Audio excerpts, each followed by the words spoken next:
कहाँ तक हो गया था दोस्तों?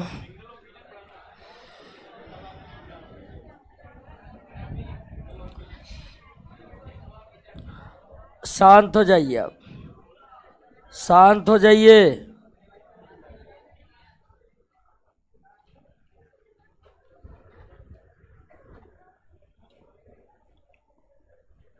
गर्मी बहुत कर रहा है लेकिन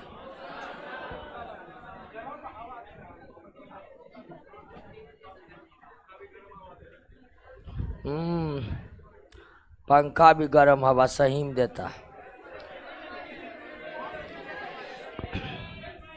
ऐसी सबको नौकरी मिलेगा तब लगाएंगे।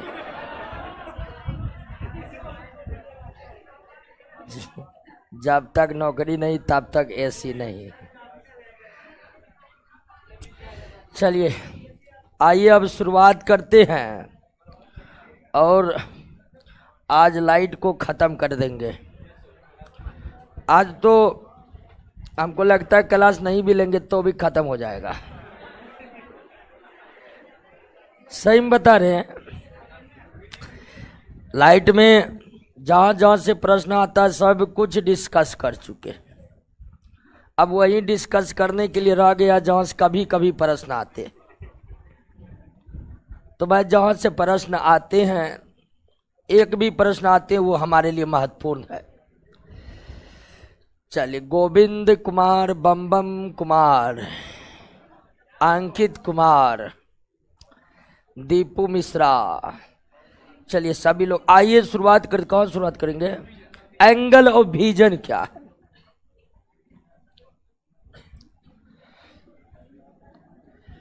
एंगल ऑफ विजन, दर्शन कोण। एंगल ऑफ विजन किसे कहते हैं या दर्शन कोण किसे कहते हैं?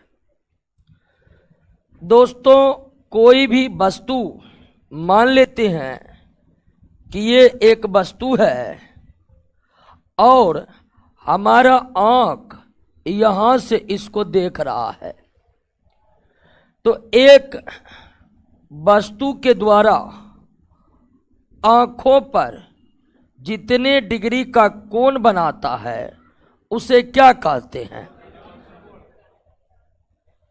एक वस्तु जिसको आंख देख रही है, उस वस्तु के द्वारा आंखों पर जो एक कोण बनता है, चूंकि ये एक काल्पनिक कोण है तो इसी कोण को क्या कहते हैं? वस्तु के द्वारा आंखों पर बनाया गया कोण को क्या कहते हैं?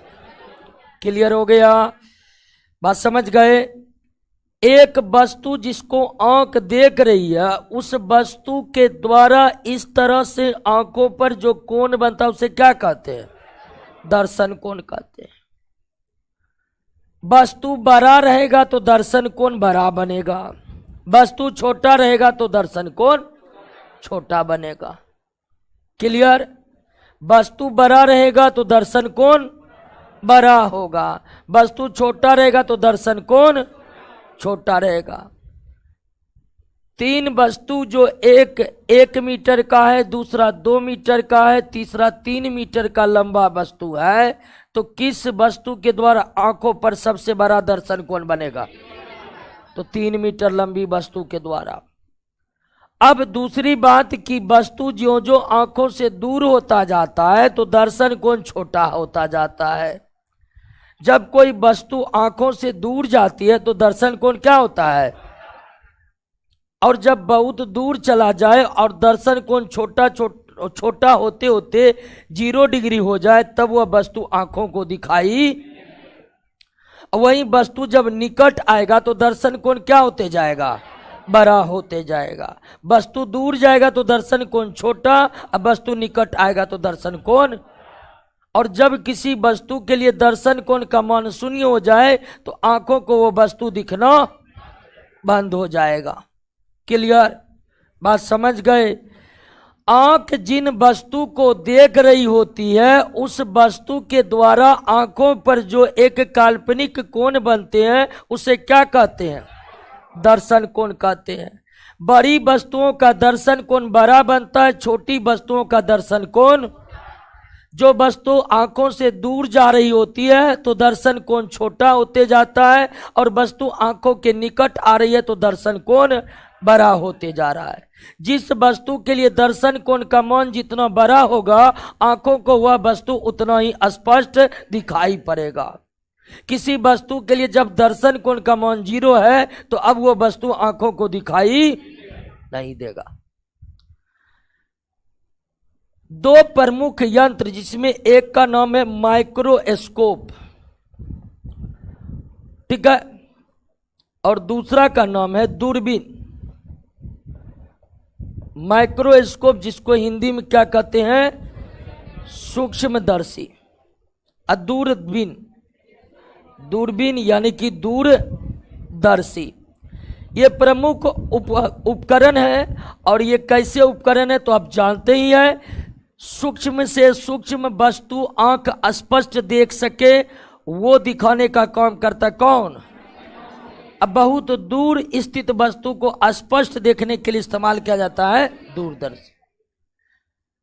ऐसी वस्तु जो आंख से नहीं दिखती है उसे देखने में हमारा मदद करता है सूक्ष्मदर्शी, और बहुत दूर स्थित वस्तु को स्पष्ट देखने में हमारी मदद करता है ये सूक्ष्मदर्शी और दूरदर्शी जो काम करते हैं इसी दर्शन कोण के आधार पर।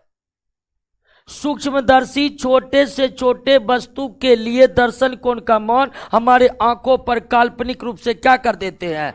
बढ़ा देते हैं। इसलिए हम सूक्ष्म वस्तु को इस सूक्ष्मदर्शी के सहायता से देख लेते हैं। दूरदर्शी का भी वही काम है। बहुत दूर स्थित वस्तुओं का दर्शन कोण हमारे आंखों पर बड़ा बनवा देता है काल्पनिक रूप से। इसीलिए इस यंत्र के सहायता से हम दूर स्थित वस्तु को भी बहुत स्पष्ट तरीके से देख सकते।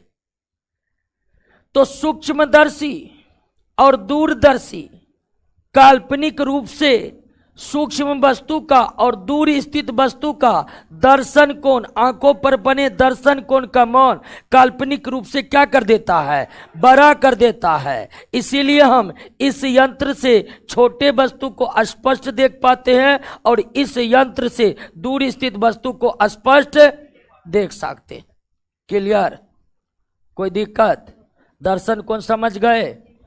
दर्शन कोण मुझसे कोई कुछ खास तो है नहीं। वस्तु जितना का कोण बनाएगा आंख पर वही क्या करेगा? स्पष्ट देखने के लिए, वस्तु को स्पष्ट देखने के लिए दर्शन कोण का मान बड़ा होना चाहिए, छोटा? बड़ा। जितना बड़ा दर्शन कोण होगा वस्तु उतना ही स्पष्ट। एक वस्तु जो आंखों से दूर जा रही है उस स्थिति में दर्शन कोण का मान क्या होगा? घटते जाएगा। और एक वस्तु जो आंखों के निकट आ रही है तो दर्शन कोण का मान। सूक्ष्मदर्शी के द्वारा कैसे वस्तु को देखते हैं और दूरदर्शी के द्वारा, और ये दोनों काल्पनिक तरीके से हमारे आंखों पर किस कोण का मान बढ़ा देते हैं? दर्शन कोण का मान बढ़ा देते हैं। इसलिए हम इससे सूक्ष्म वस्तु को स्पष्ट देख पाते हैं और इससे दूर स्थित वस्तु को स्पष्ट। क्लियर हो गया? अगला है दोस्तों सिंपल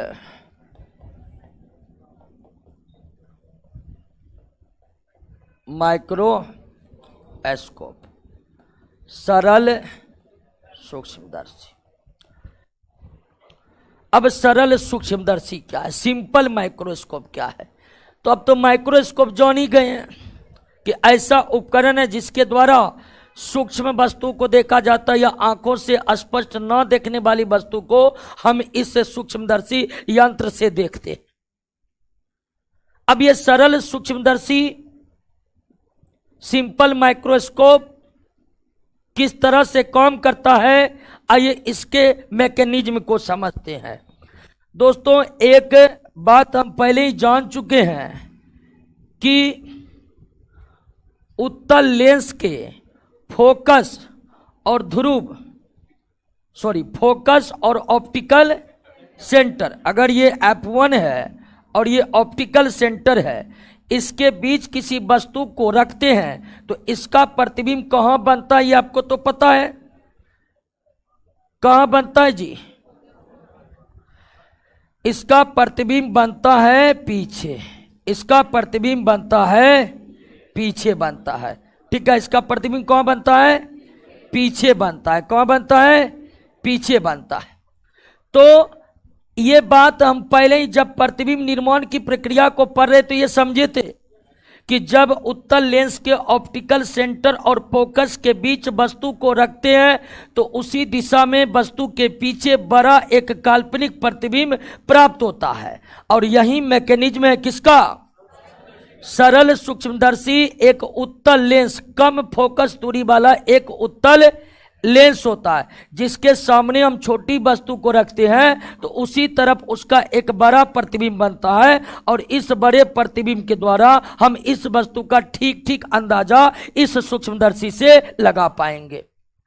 तो सरल सूक्ष्मदर्शी एक कम फोकस दूरी के उत्तल लेंस का बना होता है, जो मार्केट में इस तरह का बिकता हुआ आपको मिलेगा। सरल सूक्ष्मदर्शी एक कम फोकस दूरी का उत्तल लेंस है और यह इस सिद्धांत पर काम करता है कि सामने अगर वस्तु को रखेंगे तो उसका प्रतिबिंब पीछे बनेगा। इसको हम बता चुके हैं जी, इसको पूरा बता चुके हैं कि जब उत्तल लेंस के फोकस और ऑप्टिकल सेंटर के बीच वस्तु होता है तो उसका प्रतिबिंब वस्तु के तरफ ही बड़ा बनता है। बस इसी सिद्धांत पर कौन काम करता है? सरल यह है सरल सूक्ष्मदर्शी, इसके सामने वस्तु है छोटा वाला और पीछे में इसका बड़ा प्रतिबिंब बनता है। क्यों बनता है? आप समझ रहे हैं क्यों बन रहा है। तो सरल सूक्ष्मदर्शी किस लेंस का बना होता है?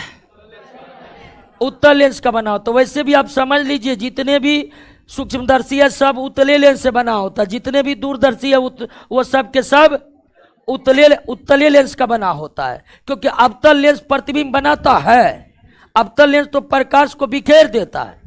तो जितने भी प्रकाशिक यंत्र है, चाहे वो सरल सूक्ष्मदर्शी हो सरल सूक्ष्मदर्शी हो या फिर सूक्ष्मदर्शी कोई और हो या फिर दूरदर्शी हो, उसमें किस लेंस का इस्तेमाल किया जाता है? हमेशा उत्तल लेंस का इस्तेमाल किया जाता है। अवतल लेंस का इस्तेमाल क्यों नहीं कर सकेंगे ये आप पता आसानी से समझ सकते हैं। क्लियर हो गया? कोई दिक्कत नहीं ना? सरल सूक्ष्मदर्शी क्या समझ गए? सरल सूक्ष्मदर्शी में कोई दिक्कत है? सरल सूक्ष्मदर्शी में कौन लेंस होते हैं? अब कोई भी सूक्ष्मदर्शी उसमें कैसा लेंस रहता है? अवतल लेंस का इस्तेमाल करेंगे, वो तो प्रतिबिंब बनाएगा, वो भी छोटे बनाता था, तो उसका हम इस्तेमाल सूक्ष्मदर्शी बनाने के लिए कभी भी कर सकते हैं। कभी कभी लोग को ये भी मिस्टेक हो जाता है कि सूक्ष्मदर्शी में कौन लेंस होते हैं तो उसको कंफ्यूजन हो जाता है, उत्तल होगा कि अवतल होगा। भाई अवतल हो ही नहीं सकता, अवतल हर स्थिति में छोटा छोटा प्रतिबिंब बनाता है और सूक्ष्मदर्शी में हमें छोटी वस्तु का बड़ा प्रतिबिंब चाहिए, और ऐसा केवल कौन लेंस कर सकता है? उत्तल लेंस। क्लियर हो गया? अब सरल सूक्ष्मदर्शी की आवर्धन क्षमता, आवर्धन क्षमता। अब आवर्धन क्षमता का मतलब क्या हुआ? आवर्धन क्षमता का मतलब हुआ कि कितना बड़ा प्रतिबिंब बनाएगा। एक सूक्ष्मदर्शी या दूरदर्शी जितना बड़ा प्रतिबिंब बना सकता है वही उस सूक्ष्मदर्शी का क्या कहलाता है? आवर्धन।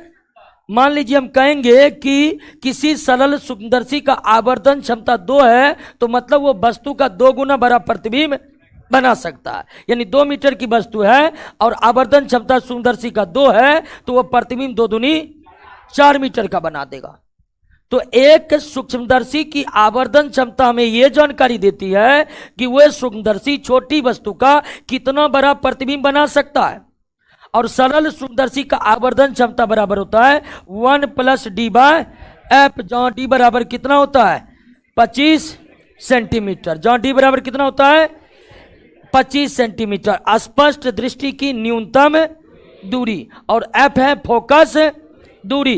तो एक सरल सूक्ष्मदर्शी की आवर्धन क्षमता उसके फोकस दूरी का व्युत्क्रमानुपाती होता है। एक सरल सूक्ष्मदर्शी का आवर्धन क्षमता उसके फोकस दूरी का क्या होता है? व्युत्क्रमानुपाती होता है। फोकस दूरी जितनी अधिक होगी आवर्धन क्षमता उतना कम होगा और प्रतिबिंब उतना छोटा बनेगा। फोकस दूरी जितनी कम होगी आवर्धन क्षमता उतना अधिक होगा, प्रतिबिंब उतना। क्लियर? सरल सूक्ष्मदर्शी समझ गए? कोई दिक्कत नहीं ना? कोई दिक्कत?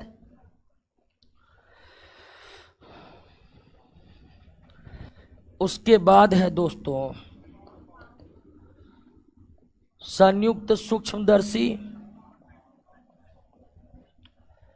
और दूसरा है दूरदर्शी। इसके बारे में पढ़ना नहीं है। क्लियर? ये सिलेबस से बाहर है। फिर भी एक आध पॉइंट कभी पूछ दिया है तो जितनी बात नोट में दिया है उतना आप पढ़ने का कोशिश करिएगा। क्लियर? संयुक्त सूक्ष्मदर्शी दूरदर्शी पढ़ने का जरूरी नहीं है, जितना पढ़ा दिए हैं वही टॉप करने के लिए काफी है।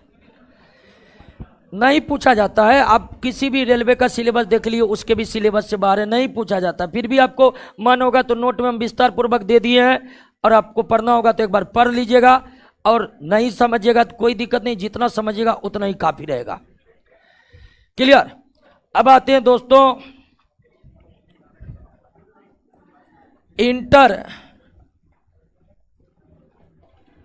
इंटरफेरेंस ऑफ लाइट, प्रकाश का व्यतिकरण। क्लियर? और ध्यान दे, थोड़ा नोट देके दोस्तों, प्रकाश का व्यतिकरण यहां से शुरू है, लेकिन हेडिंग देना भूल गया है, मतलब हेडिंग दिया हुआ नहीं है। तो 21 नंबर का पेज देख रहे हैं, 21 नंबर के पेज में यहां हेडिंग दे दीजिए इंटरफेरेंस ऑफ लाइट, यानी प्रकाश का व्यतिकरण। प्रकाश का व्यतिकरण दे दिए। ये देख रहे, जब दो प्रकाश की तरंगे किसी माध्यम में साथ चलती है, देख रहे हैं, ये व्यतिकरण का ही उल्लेख है, लेकिन हेडिंग देना, यहां पर हेडिंग छूट गया तो आप लोग थोड़ा हेडिंग दे दीजिएगा।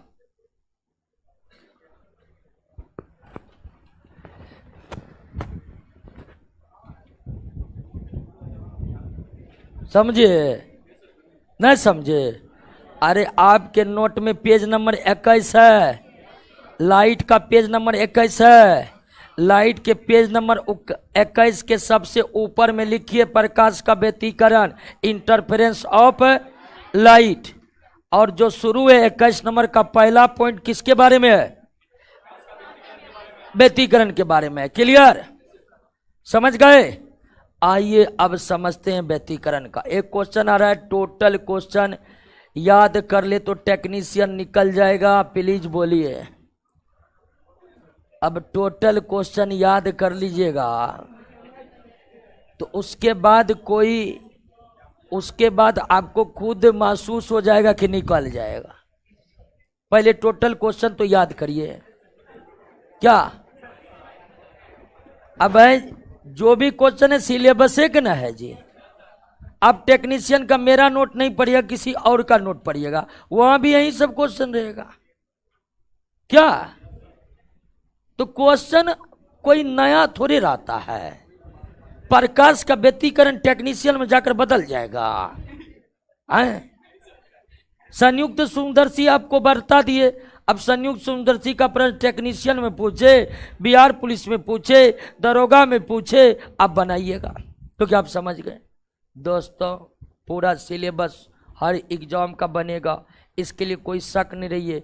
और विद्यार्थी तो खुद कहता है कि आपसे पढ़ते, वैसे रेलवे वाला हमसे बहुत कम पढ़ता है। ठीक है, रेलवे के नाम पर कोई और रायता फैला दिया है। ठीक है, कि हम रेलवे का, और रेलवे के नाम पर क्या हो रहा है हम देख ही रहे हैं।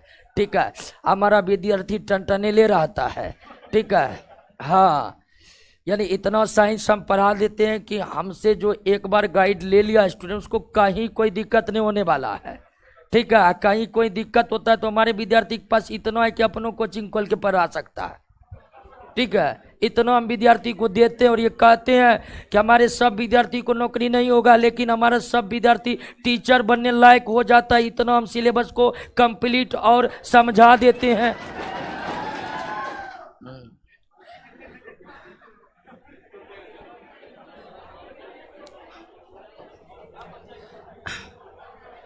प्रकाश का व्यतिकरण।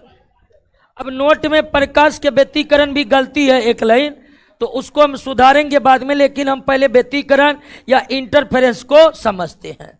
क्लियर?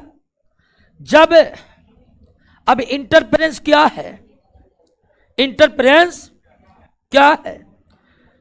तो मान लीजिए दोस्तों, ये कमरा है जो हवा से भरा हुआ है, यानी वायु इस कमरे का एक माध्यम। तो जब समान आवृत्ति का दो या दो से अधिक प्रकाश तरंग, व्यतिकरण को थोड़ा समझिएगा, समान आवृत्ति के दो या दो से अधिक प्रकाश तरंग, बस शर्त है कि सब प्रकाश तरंग का आवृत्ति क्या होनी चाहिए, समान। यानी एक अगर 2 लाख हर्ट्ज का है तो दूसरा भी 2 लाख हर्ट्ज का होनी चाहिए, आवृत्ति समान होनी चाहिए। जब 2 या 2 से अधिक प्रकाश तरंग किसी एक माध्यम में प्रवेश करती है, किसी एक माध्यम में प्रवेश करती है और आपस में भिन्न भिन्न स्थानों पर मिलती है, आपस में भिन्न भिन्न स्थानों पर मिलती है, जैसे यहां मिल रहा है, ठीक है, यहां मिल रहा है, यहां मिल रहा है, यहां मिल रहा है, यहां मिल रहा है, फिर हो सकता है और कहीं जाकर मिले। तो जब 2 या 2 से अधिक प्रकाश तरंग किसी माध्यम में जाकर आपस में मिलती है तो उसके मिलन बिंदु पर, यह है मिलन बिंदु, यह है मिलन बिंदु, यह है मिलन बिंदु, यह है मिलन बिंदु, और भी कई जगह मिल सकते हैं प्रकाश का तरंग। जब 2 या 2 से अधिक प्रकाश तरंग किसी माध्यम में जाती है और वो आपस में उस माध्यम में मिलती है तो उसके मिलने के बिंदु पर जो तीव्रता है, यहां की तीव्रता, यहां की तीव्रता, यहां की तीव्रता, तीव्रता मतलब इंटेंसिटी एक समान नहीं रहती है, कहीं पर तीव्रता अधिक तो कहीं पर तीव्रता कम, यानी किसी बिंदु पर बहुत ज्यादा चमक होगा और किसी बिंदु पर बहुत कम चमक होगा। मान लीजिए इस बिंदु पर बहुत तेज चमक है, इस बिंदु पर डीम लाइट है, इस बिंदु पर बहुत अच्छी चमक है और फिर यहां पर डीम लाइट है।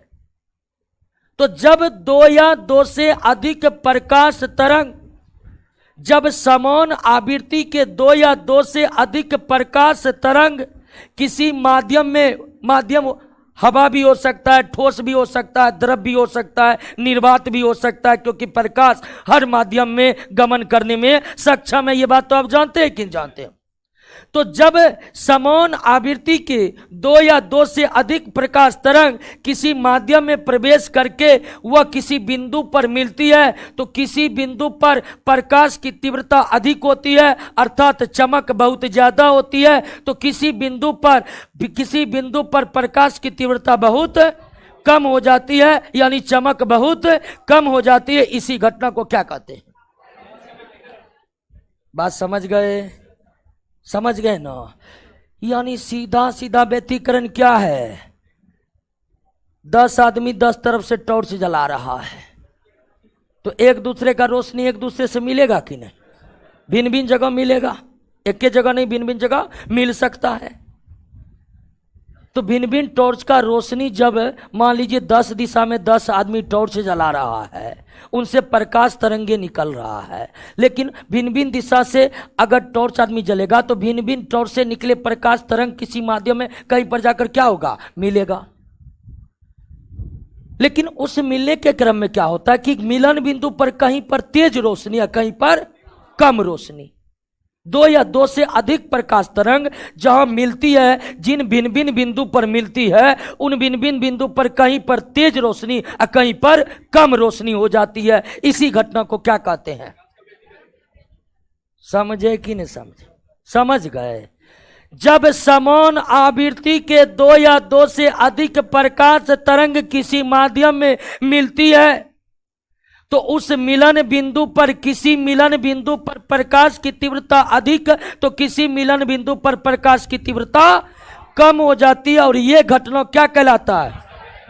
जहां पर प्रकाश की तीव्रता अधिक होती है, यानी जहां पर प्रकाश की चमक अधिक होती है, वो संपोषी व्यतिकरण कहलाता है। और जहां पर कम होता है वो विनाशी व्यतिकरण कहलाता है। जहां पर प्रकाश की तीव्रता अधिक है वो संपोषी व्यतिकरण, और जहां पर प्रकाश की तीव्रता कम है वो विनाशी व्यतिकरण। क्लियर हो गया? कोई दिक्कत? समझ गए? समझे कि नहीं समझे? कोई दिक्कत नहीं जी।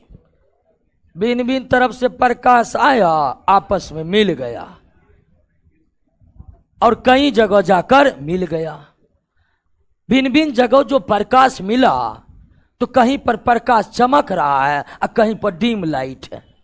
अब कहिएगा ये क्या हो गया? तो ये क्या हो गया? व्यतिकरण हो गया। कहीं पर डीम लाइट, कहीं पर तेज चमक, घटना। समझ गए? समझ गए जी? कोई दिक्कत नहीं ना?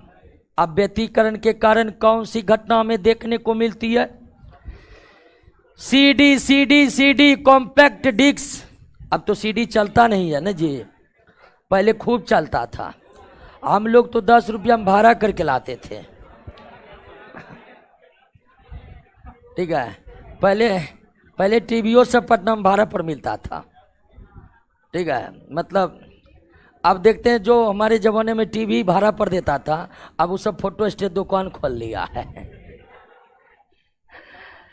तो सीडी जो तेज धूप में चमकते हैं, प्रकाश के किस घटना के कारण? जल के ऊपर कोई तेल छिड़क दीजिए तो वो भी चमकने लगते हैं इंद्रधनुष के तरह। वो भी घटना किसके कारण? हवा का पानी का बुलबुला अगर सूर्य के प्रकाश में रंग बिरंगे चमक रहा है तो उस घटना का कारण भी क्या है? तो प्रकृति में व्यतिकरण के से संबंधित 3 घटनाओं को याद रखिएगा। पानी के बुलबुले या साबुन के बुलबुले जो सूर्य के प्रकाश में रंग बिरंगे चमकते हैं, किसके कारण? कॉम्पैक्ट डिस्क जो चमकते हैं, किसके कारण? पानी पर तेल गिर जाए तो वो भी चमकने लगता है, किसके कारण? क्लियर हो गया? अब नोट में क्या गलती है? तो नोट में गलती ये है कि व्यतिकरण के परिभाषा में प्रकाश मिला ही नहीं है। तो हम इसको सुधार करवाते हैं। एक क्वेश्चन आ रहा है, रिवीजन करने बैठते हैं तो समझ में नहीं आता है कौन सब्जेक्ट कितना पढ़े। साइंस तो और ज्यादा।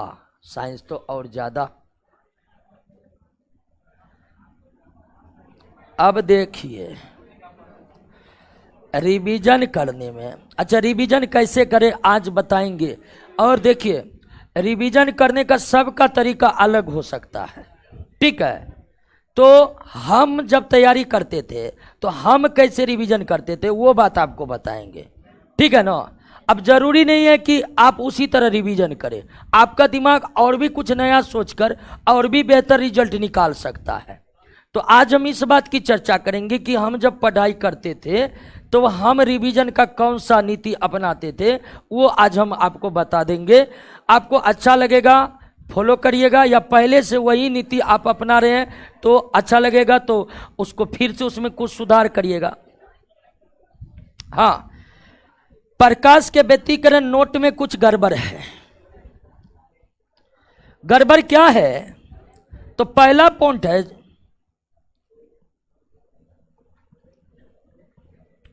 थोड़ा सही कर लेते हैं। यहां पर है, जब 2 प्रकाश तरंग, ये 2 से अधिक भी हो सकता है, लेकिन कम से कम कितनी रहनी चाहिए? 2। उससे अधिक भी रहेगा तो कोई दिक्कत नहीं है। बस शर्त है कि जितना भी प्रकाश तरंग रहे सबकी आवृत्ति क्या हो? समान हो। भिन्न भिन्न आवृत्ति होगा तो व्यतिकरण की घटना देखने को नहीं मिलेगा। किसी माध्यम में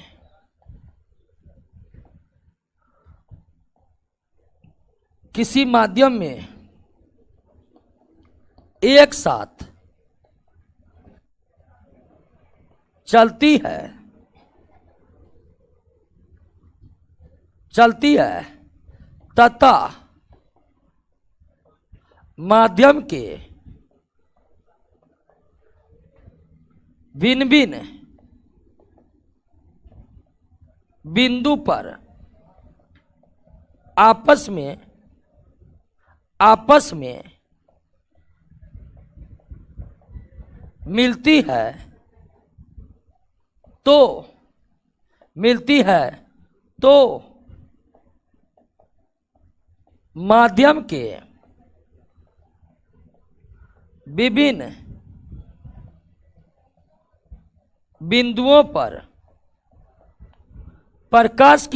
है तो माध्यम के विभिन्न बिंदुओं पर प्रकाश की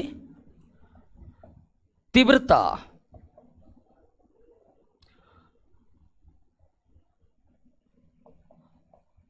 उन तरंगों के अलग अलग, और उसके बाद सही है सब कुछ। जब दो प्रकाश तरंग किसी माध्यम में एक साथ चलती है तथा माध्यम के भिन्न भिन्न बिंदु पर आपस में मिलती है तो माध्यम के विभिन्न बिंदुओं पर प्रकाश की तीव्रता उन तरंगों के अलग अलग तीव्रताओं के योग के उन अलग अलग तीव्रताओं के योग से क्या होता है, भिन्न होता है। यानी आपके नोट में थोड़ा सा दिक्कत क्या हुआ है, एक साथ चलती है तथा माध्यम के भिन्न भिन्न बिंदु पर आपस में मिलती है, ये लाइन छूट गया है। यहां से लेकर यहां तक की बात क्या हो गया है, छूट गया है। तो आप या तो फिर से लिख लीजिए और नहीं तो उसी में सुधार कर लीजिए।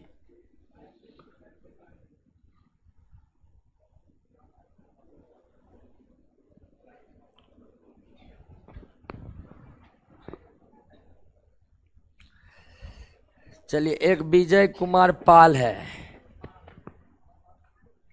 कह रहा हम एसआई का तैयारी करते हैं, शादी हो चुकी है, क्या हम दरोगा बन सकते हैं?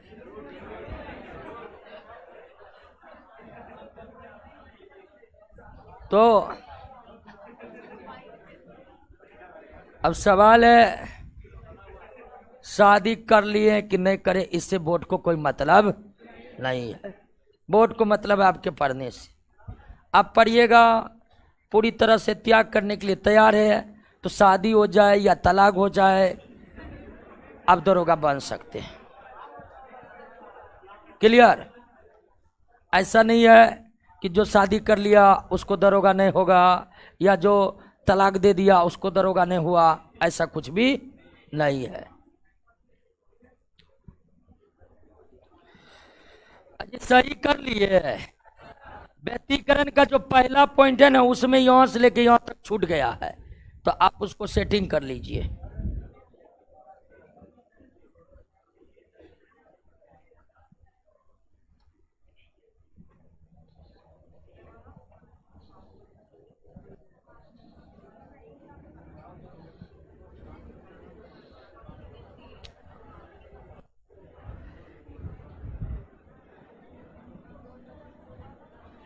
क्लियर? कोई दिक्कत नहीं ना? कहीं पर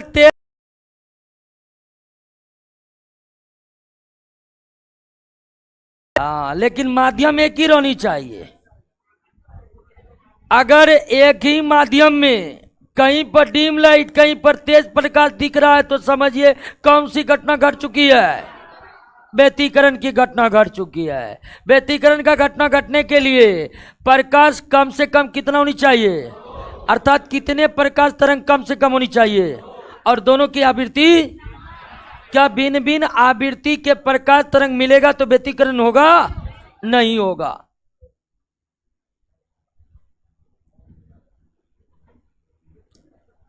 क्लियर हो गया? कोई दिक्कत?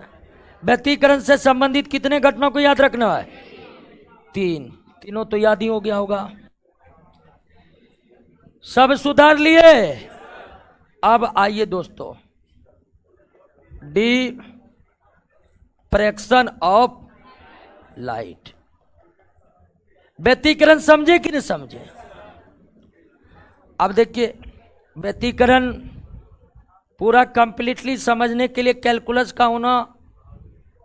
का ज्ञान होना जरूरी है।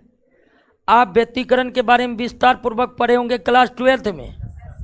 क्लास 12th में व्यतिकरण पढ़े होंगे, वे कैलकुलस बेस्ड है। क्या है? तो हमें व्यतिकरण को बहुत डीप में जाकर पढ़ने की कोई आवश्यकता नहीं है। बात समझ गए ना? हाँ, डिफ्रैक्शन ऑफ लाइट। मान लीजिए दोस्तों, ये प्रकाश की तरंगे, ये जा रहा था कहीं पर और एक अवरोध मिला, इसे एक अवरोध मिला और अवरोध से टकराकर ये अपने दिशा बदल दिया। तो इसी घटना को क्या कहते हैं? डिफ्रैक्शन यानी कि विवर्तन। आप जानते हैं कि प्रकाश का पथ सरल रेखीय होता है। प्रकाश किस पथ का अनुसरण करके माध्यम में आगे बढ़ती है? सरल रेखीय पथ का। तो मान लीजिए कि प्रकाश किसी सरल रेखीय पथ का अनुसरण करके किसी माध्यम में गमन कर रही थी, लेकिन उसके रास्ते में एक छोटा सा अवरोध आ गया और उससे अवरोध से टकराकर उसके मार्ग में जो परिवर्तन हो गया, इसी घटना को हम क्या कहते हैं? विवर्तन कहते हैं। अवरोध से टकराकर सरल रेखीय मार्ग में परिवर्तन होना ही क्या कहलाता है? विवर्तन कहलाता है। अवरोध से टकराकर प्रकाश जब अपने सरल रेखीय पथ में परिवर्तित कर माध्यम में किसी और दिशा में मुड़ जाती है, तो अवरोध से टकराकर मुड़ने की घटना को क्या कहते हैं? ध्यान रखिएगा, अवरोध से टकराकर लौट जाना परावर्तन है, अवरोध से टकराकर बिखर जाना प्रकीर्णन है, अवरोध से टकराकर दिशा बदल लेना विवर्तन है। पुनः ध्यान दीजिएगा एक बार, अवरोध से टकराकर प्रकाश का लौट जाना परावर्तन है, अवरोध से टकराकर प्रकाश का बिखर जाना प्रकीर्णन है, और अवरोध से टकराकर दिशा बदल लेना विवर्तन है। लौट जाना परावर्तन, बिखर जाना विवर्तन, बिखर जाना प्रकीर्णन और दिशा बदल लेना।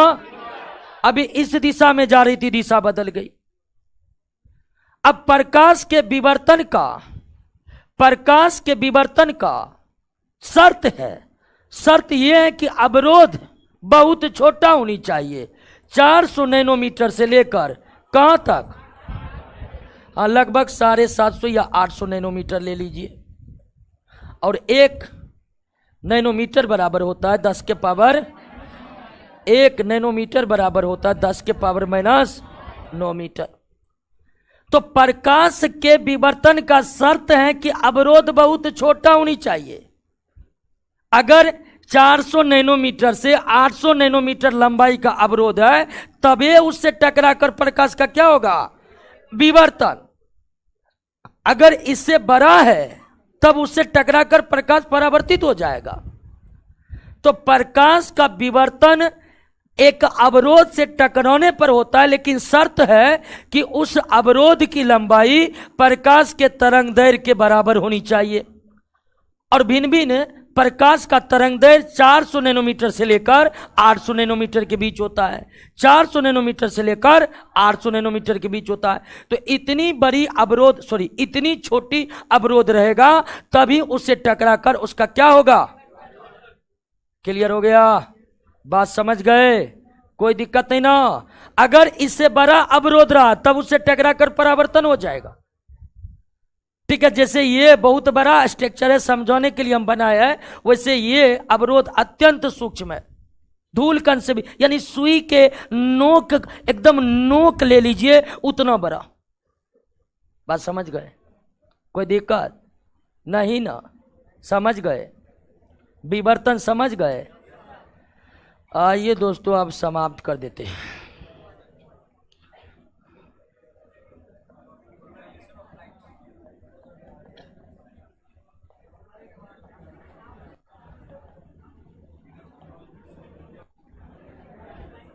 अल्लाह नहीं।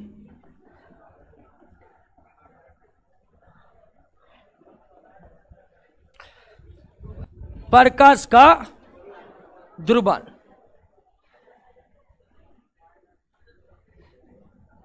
अब एक क्वेश्चन आ रहा है कि विवर्तन में विरल सघन माध्यम का कोई योगदान है? कोई योगदान नहीं है। माध्यम बदलेगा तो अपवर्तन ही होगा। विवर्तन एक ही माध्यम के अंतर्गत हो रहा है। विवर्तन की घटना जो घटा है एक ही माध्यम के अंतर्गत।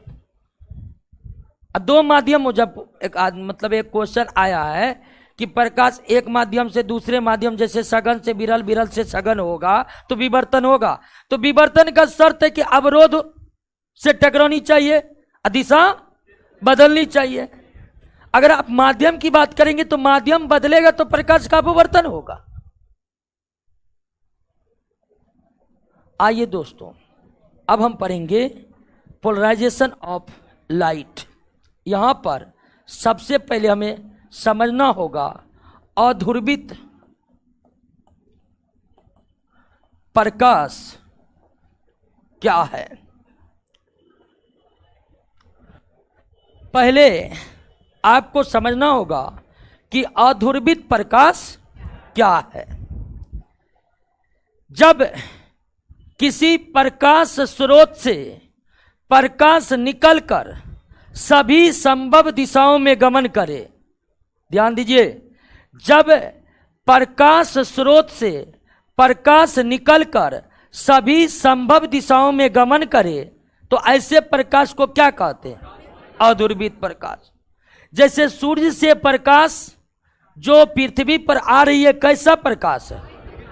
क्योंकि सूर्य से प्रकाश जो हमारे सूर्य से प्रकाश जब निकलती है तो वो सभी दिशाओं में जाती है, किसी एक खास दिशा में जाती है नहीं। जितनी संभव दिशा हो उतने दिशा में सूर्य का प्रकाश गमन करती है। आपके घर में ट्यूबलाइट निकल रहा, ट्यूबलाइट जल रहा है, आपके क्लासरूम में भी ट्यूबलाइट जल रहा है, जो ऑनलाइन कर रहे होंगे उसके घर में कोई ना कोई प्रकाश बल्ब जल रहा होगा। आप ट्यूबलाइट या किसी बल्ब से निकले प्रकाश को अगर देखिएगा तो आप ये देख रहे हैं कि ट्यूबलाइट या बल्ब से जो प्रकाश निकल रहा है वो सभी संभव दिशाओं में गमन कर रहा है, यानी हर दिशा में वो जा रहा है। ऊपर नहीं जा रहा क्योंकि छत है, छत को तोड़ देंगे तो ऊपर भी जाएगा, है कि ना? है, बात समझ रहे हैं कि ना? तो ट्यूबलाइट और बल्ब से निकला प्रकाश भी क्या है? अध्रुवित प्रकाश है। अर्थात हम अपने जिंदगी में लगभग जितने प्रकाश स्रोत देख रहे होते हैं उन सब का प्रकाश कैसा प्रकाश है? अध्रुवित प्रकाश। तो जब किसी प्रकाश स्रोत से प्रकाश निकलकर सभी संभव दिशाओं में गमन करे तो ऐसे प्रकाश को अध्रुवित प्रकाश कहते हैं। सूर्य से प्राप्त होने वाली प्रकाश, मोमबत्ती से निकलने वाली प्रकाश, ट्यूबलाइट बल्ब से निकलने वाली प्रकाश किस तरह का प्रकाश है? क्योंकि आप मोमबत्ती भी जलाते हैं तो उसके जलने से जो प्रकाश उत्पन्न होता है क्या वो किसी एक ही दिशा में जाता है कि सभी दिशाओं में जाता है? और जब प्रकाश सभी दिशाओं में जाए तो समझ जाइए वो क्या है? अध्रुवित प्रकाश। अगर प्रकाश सभी दिशाओं में जा रहा है तो उसे क्या कहेंगे? अध्रुवित प्रकाश। लेकिन क्या कोई लेजर लाइट देखे हैं? अगर ध्यान दीजिएगा, अगर अब समझिएगा कि बात करिएगा, सबके कौन में कर देखे हैं, ठीक है? मेला सब में खूब बिकता है ना जी। हाँ, बच्चा में हम भी खरीदते थे। आइए दोस्तों, हल्ला मत करिए, हल्ला मत करिए, हल्ला मत करिए। अगर आप लेजर लाइट को देखे होंगे तो लेजर लाइट से जो प्रकाश निकलता वो सभी दिशाओं में नहीं जाता, वो केवल एक ही दिशा में जाता है। और जब किसी प्रकाश स्रोत से प्रकाश निकलकर सभी दिशाओं में गमन न करे, केवल एक ही दिशाओं में गमन करे तो ऐसा प्रकाश क्या कहलाता है? अध्रुवित प्रकाश कहलाता है। तो अध्रुवित प्रकाश क्या है और ध्रुवित प्रकाश क्या है? क्या इस बात को आप समझ गए हैं? जब प्रकाश स्रोत से प्रकाश निकलकर सभी संभव दिशाओं में गमन करे तो उसे क्या कहते हैं? और हम अपने जीवन में लगभग जितने भी प्रकाश स्रोत को देख रहे हैं सबका प्रकाश क्या है? अध्रुवित। लेकिन अगर किसी प्रकाश स्रोत से निकली प्रकाश सभी दिशाओं में गमन न करके किसी एक ही दिशा में, किसी एक ही खास दिशा में गमन करे, तब समझिए वैसा प्रकाश क्या है?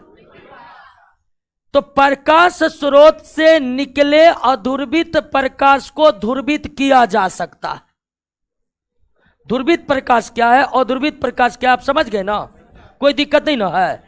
तो जो ध्रुवित प्रकाश आप देख रहे हैं, जैसे लेजर लाइट का निकला प्रकाश कैसा प्रकाश है, तो ध्रुवित प्रकाश जो आप देख रहे हैं वो प्राकृतिक रूप से नहीं होते हैं, उसे ध्रुवित करना पड़ता है। तो जब हम अध्रुवित प्रकाश को, जब हम अध्रुवित प्रकाश को क्रिस्टल के मदद से, किसके मदद से? क्रिस्टल के मदद से, किसी ठोस पदार्थ के मदद से, क्रिस्टल के मदद से या पोलराइज्ड के मदद से ध्रुवित प्रकाश में बदल देते हैं तो उसे हम क्या कहते हैं? बात समझे कि नहीं समझे? जब अध्रुवित प्रकाश को यानी भिन्न भिन्न दिशाओं में जाने वाली प्रकाश को किसी क्रिस्टल के मदद से, किसी पोलराइज्ड के मदद से इस प्रकार कर देते हैं कि वो प्रकाश क्या हो जाए? ध्रुवित हो जाए, तो उसे हम क्या कहते हैं? प्रकाश का ध्रुवन का मतलब है कि प्रकाश को एक ही दिशा में लाना। प्रकाश के ध्रुवन का मतलब है कि जो प्रकाश भिन्न भिन्न दिशाओं में छितर बितर हो रही है उसको एक ही दिशा में फैलने देना। और ये संभव है किसके सहायता से? क्रिस्टल के सहायता से। और किसके सहायता से? पोलराइज्ड के सहायता से। पोलराइज्ड एक ऑर्गेनिक सब्सटेंस है जिसके मदद से अध्रुवित प्रकाश को क्या किया जाता है? क्लियर हो गया? अब ध्यान दीजिए, हम प्रकाश को ध्रुवित कर सकते लेकिन ध्वनि को ध्रुवित, हम जो बोलते हैं और जो ध्वनि निकलती है वो ध्वनि भी क्या होती है? यानी आप बोलते हैं, आपकी ध्वनि सभी दिशाओं में फैलती है, अर्थात ध्वनि भी क्या है? लेकिन हम ध्वनि तरंग को किसी के मदद से भी ध्रुवित नहीं कर सकते। प्रकाश भी प्राकृतिक तौर पर क्या होता है? अध्रुवित। ध्वनि भी प्राकृतिक तौर पर क्या होता है? अध्रुवित। लेकिन प्रकाश को ध्रुवित किया जा सकता है, ध्वनि को ध्रुवित नहीं किया जा सकता। यानी आप किसी भी क्रिस्टल के मदद से आवाज को, ध्वनि को एक ही दिशा में गमन नहीं करा सकते हैं। ध्वनि जब भी माध्यम में निकलेगा वो सभी दिशाओं में फैलेगा, किसी भी तरह से हम उसे ध्रुवित नहीं कर सकते हैं। क्लियर? और अगर हम ध्वनि को ध्रुवित नहीं कर सकते हैं और प्रकाश को ध्रुवित कर सकते हैं, इसका तात्पर्य यह हुआ कि अनुदैर्घ्य तरंग को ध्रुवित नहीं किया जा सकता है लेकिन अनुप्रस्थ तरंग को ध्रुवित।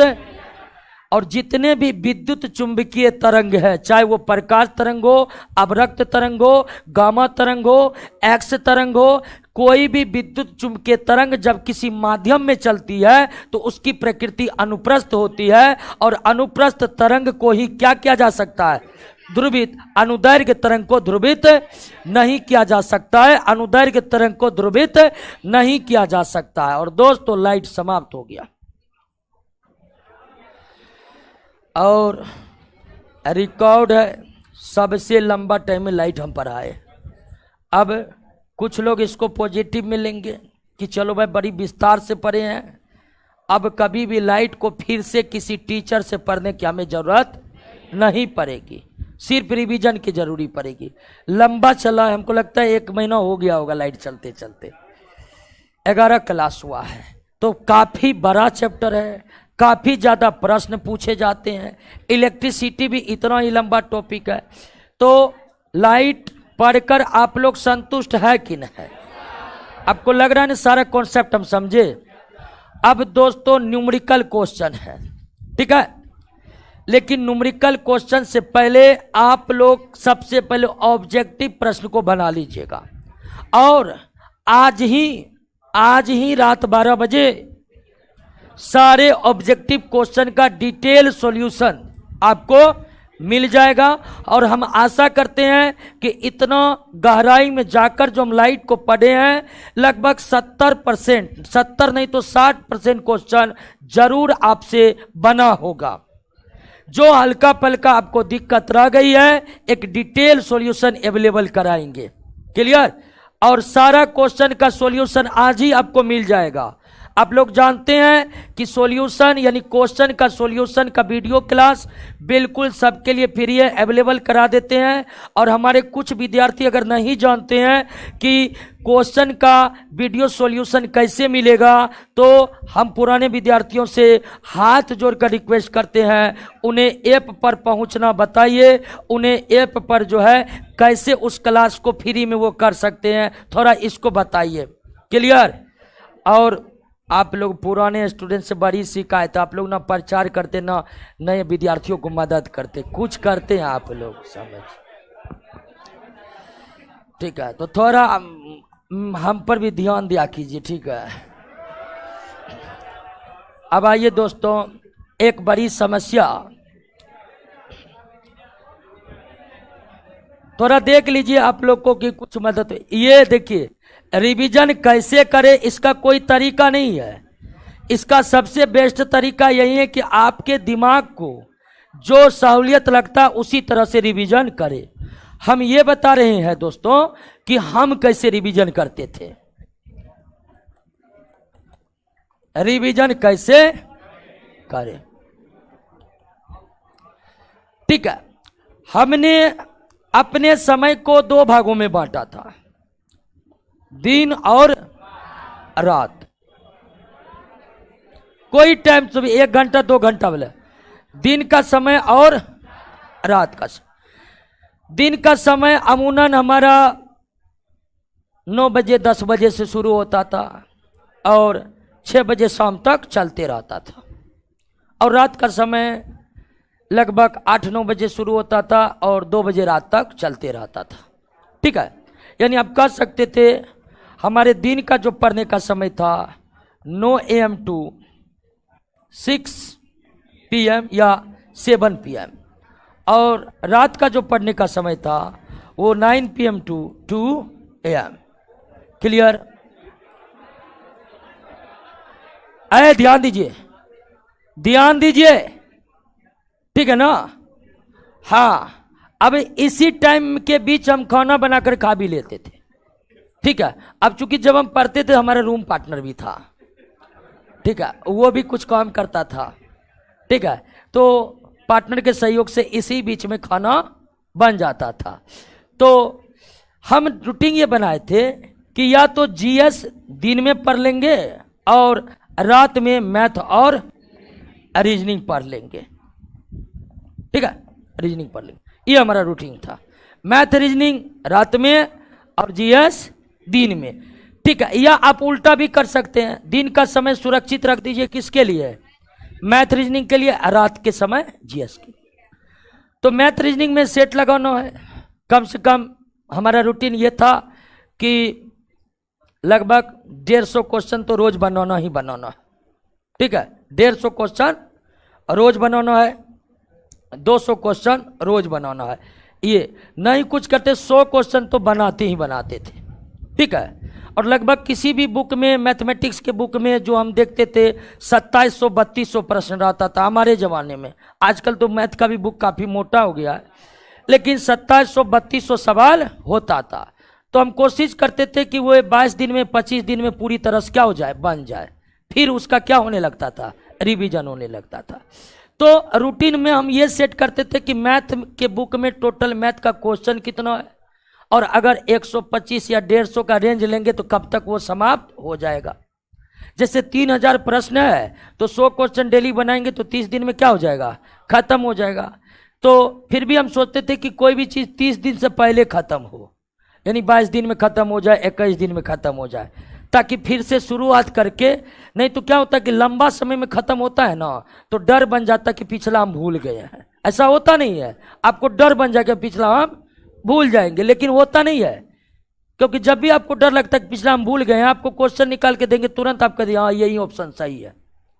तो हम कोशिश करते थे कि मैथ की कोई एक बुक 21-22 दिन में खत्म हो जाए। उसके लिए डेली रूटीन में अगर 150 क्वेश्चन आता था, 120 आता था, तो हम उस हिसाब से बनाते थे। रीजनिंग में भी यही था। क्लियर हो गया? इस तरह से अब जीएस में था। जीएस में हमारे समय लगभग हमने 16,000 प्रश्नों का संग्रह किया था, अभी भी याद है हमको। अब तो हमारे नोट्स में देखिएगा तो 20,000 प्लस ऊपर क्वेश्चन हो गया।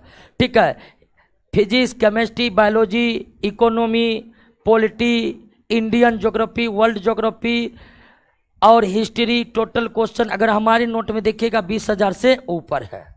तो हम जो अपने समय में भिन्न भिन्न स्रोतों से लगभग 16,000 प्रश्न जमा किए थे, और सबसे बड़ा बुक था लुसेंट ऑब्जेक्टिव।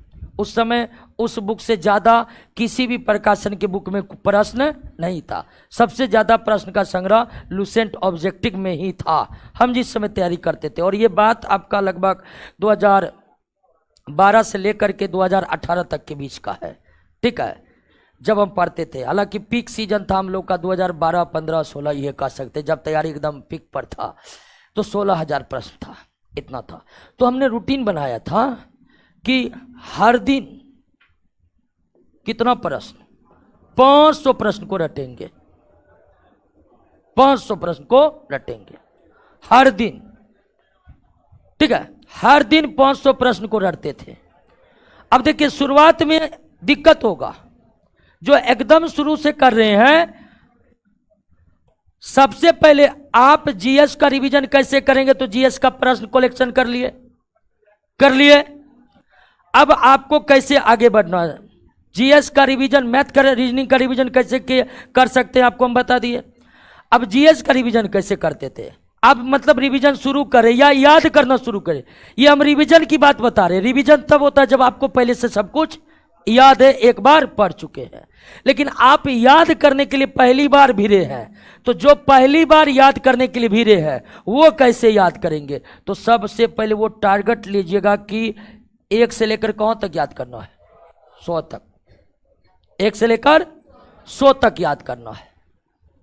1 से लेकर 100 तक याद कर लिए, कंठस्थ कर लिए, तो फिर आपको जाना है 101 से कहां तक, 200 तक।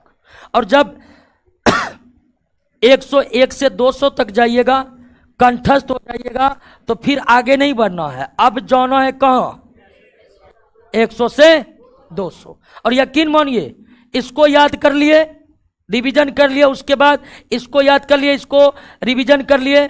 अब फिर हमको 200 से आगे नहीं बढ़ना, फिर हमको 1 से कहां है, फिर हमको 201 से कहां तक जाना है, 300 तक। और फिर हमें कहां जाना है, 100 से पहले। इस तरह करके हमें टोटल प्रश्नों को क्या करना है, याद करना है। शुरू में दिक्कत होगा, ऐसे करने में टोटल प्रश्न को याद करने में हो सकता है 7 महीना का भी समय लग जाए, 8 महीने का भी समय लग जाए, और आप उब भी जाइएगा कि इतना यादें हो गया है। लेकिन इस तरह से एक दिन आपको अंत में 1 से 16,000 तक पहुंचने में मात्र 10 से 15 दिन लगेगा। पहले आप इस तरह आगे बढ़िएगा, और जब पूरा याद कर लीजिएगा 1 से 16,000 तक जाने में 15 से 20 दिन से ज़्यादा समय नहीं लगेगा रिवीजन करने में। तो रिवीजन कैसे करना है, तो याद कैसे करना है, ये समझ लीजिए। हमारे जो रिवीजन का तरीका था उसमें याद करना प्लस रिवीजन दोनों साथ साथ था। पहले क्वेश्चन जमा कर लिए, ठीक है ना, क्वेश्चन को एक जगह मर्ज कर लिए, फिर 1 से 100 तक पूरी तरह याद किए, फिर 101 से 200 तक। अब फिर हम आगे नहीं बढ़ेंगे, फिर 100 से 200 तक का क्या करेंगे, रिवीजन करेंगे। फिर 201 से 300 तक याद करेंगे, फिर 1 से 300 तक, फिर 301 से 400 तक, फिर 1 से 400 तक, फिर 401 से 500 तक, फिर 1 से 500 तक। ऐसे करते करते आप याद भी कर रहे हैं और रिवीजन भी कर रहे हैं, और इस तरह से आपका एक दिन 1 से लेकर कहाँ तक पहुंचेगा, 16,000 तक। उसमें हमको नहीं लगता है 15 दिन से ज़्यादा समय लगेगा। ये था दोस्तों हमारा तरीका पढ़ने का। क्लियर? और मेरा रूटीन यही था। मेरा रूटीन ये नहीं था कि 5 से 7 मैथ बनाएंगे, नहीं। हमारे रूटीन में था दिन को पढ़ना है और रात को पढ़ना था। क्लियर? बात समझ गए? रात को थोड़ा हम लेट से सोते थे और सवेर उठते थे, और रात को जितना कम सोते थे उसकी भरपाई दिन को करते थे। बात समझ गए? यानी 2 टाइम सोते थे, रात को भी सोते थे, दिन को भी सोते थे। अक्सर हम अपने तैयारी के दौरान देखा कि दिन को नहीं सोने से चिड़चिड़ापन आ जाता था और ज़्यादा याद नहीं कर पाते थे। मैथमेटिक्स ही बना रहे हैं तो अगर दिन में नहीं सोए तो मैथमेटिक्स बनाते बनाते इरिटेट हो जाते थे, और जब भी इरिटेट हो जाते थे तो घर से बाहर निकलना पड़ता था। अब घर से बाहर निकल के कोई मिल गया तो फिर लंबा समय चला जाता था।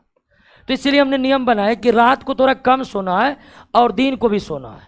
दिन को हम 2 घंटा भी सो जाते थे, उसके बाद उठते थे, पता नहीं लगता था कि बड़ी ताजगी आ गई है, फिर हम स्पीड से काम अपना चालू कर देते थे।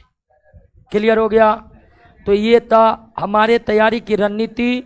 अगर किन्हीं को लगता है ये बेस्ट है तो आप अपना सकते हैं, और अगर आपके पास इससे भी बेस्ट रणनीति है तो उसका पालन करिएगा। क्लियर? कोई दिक्कत? तो कल संडे है, कल सारा क्वेश्चन याद कर लीजिएगा लाइट का। अगले क्लास से न्यूमेरिकल चालू होगा लाइट का। क्लियर? और लगता है 2 क्लास न्यूमेरिकल में लगेगा। ठीक है, उसके बाद हम इलेक्ट्रिसिटी पर आएंगे। ठीक है दोस्तों, निकलिए। अब बताइए ऑनलाइन वाले दोस्तों अगर कोई प्रश्न है तो।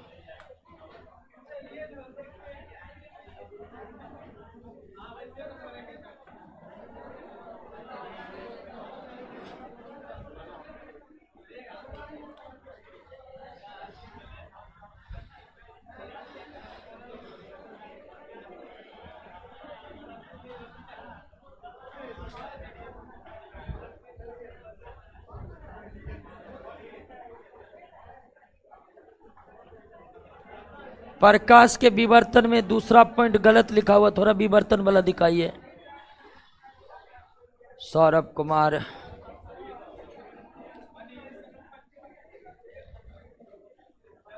विवर्तन का दूसरा पॉइंट नहीं सही है। प्रकाश का विवर्तन होगा, विवर्ण लिखा हुआ है, तो प्रकाश का विवर्तन भी प्रकाश के तरंग सिद्धांत की पुष्टि करता है, तो ये सही है दोस्तों। हाँ, अब देखिए इंग्लिश, जिनका इंग्लिश है उनको इसी बीच किस कोई समय इंग्लिश का देना पड़ेगा।